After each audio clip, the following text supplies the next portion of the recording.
আসসালামু আলাইকুম। বাজিমাত থেকে আমি সৈকত বলছিলাম।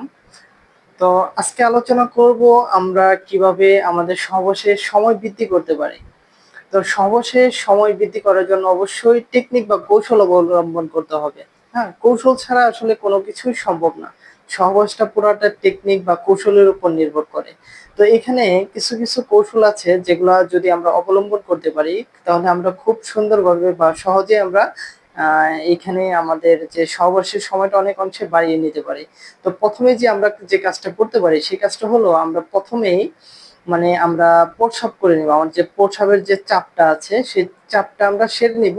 তাহলে দেখা যাবে যে আমাদের সহবাসের সময় যে দ্রুত বীর্যপাতের যে একটা প্রবণতা থাকে বা বীর্য বের হয়ে আসতে চায়, তাহলে এই সমস্যাটা দূর হয়ে যাবে।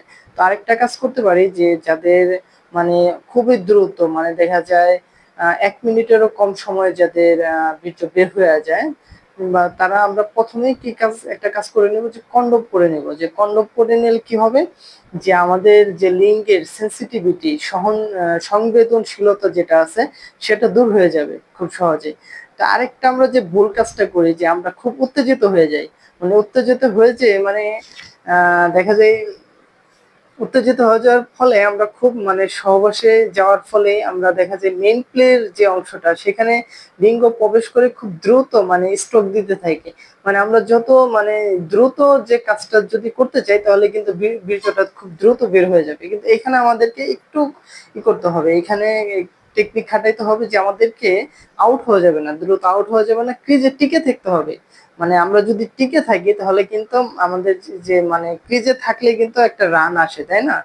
যে ব্যাটসম্যান যদি মাঠে টিকে থাকে অন্তত সে কি কিছুটা হলো স্কোর করতে পারবে। এরকম বিষয়টা হলো আপনি যখন মাঠে থাকতে পারবেন, আউট হয়ে না যান, তাহলে কিন্তু আপনি প্রতিপক্ষকে অবশ্যই আউট করতে পারবেন। হ্যাঁ, এখানে কিছু কৌশল অবলম্বন করতে হবে। এখানে আপনাকে স্টক খুবই প্রথমে যত টাকা স্টক দিচ্ছেন বা শেষে আস্তে আস্তে এটাকে কমায় ফেলতে হবে।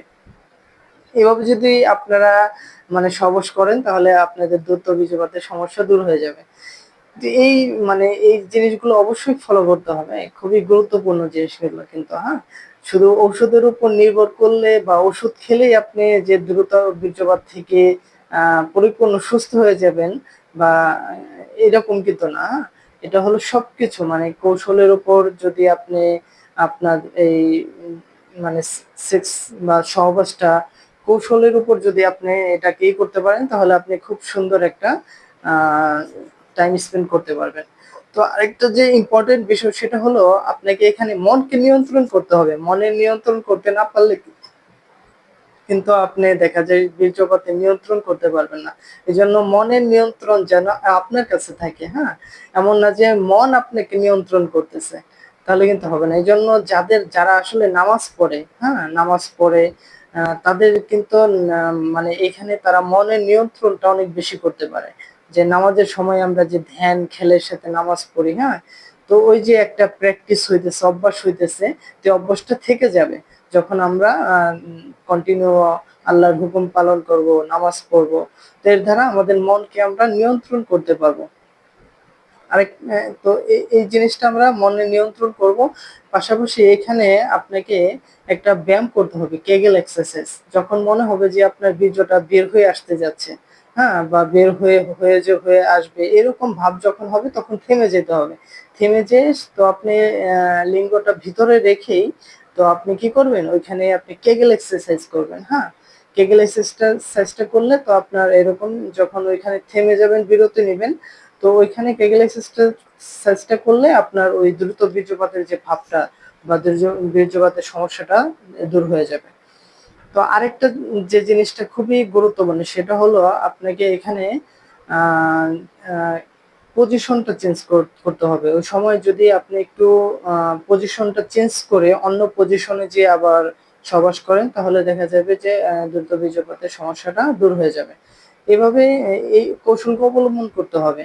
আরেকটা জিনিস হলো আপনার দ্রুত যখন আপনার ওই কেগেল এক্সারসাইজ করবেন পাশাপাশি আপনি নিঃশ্বাসের একটা ব্যায়াম করবেন।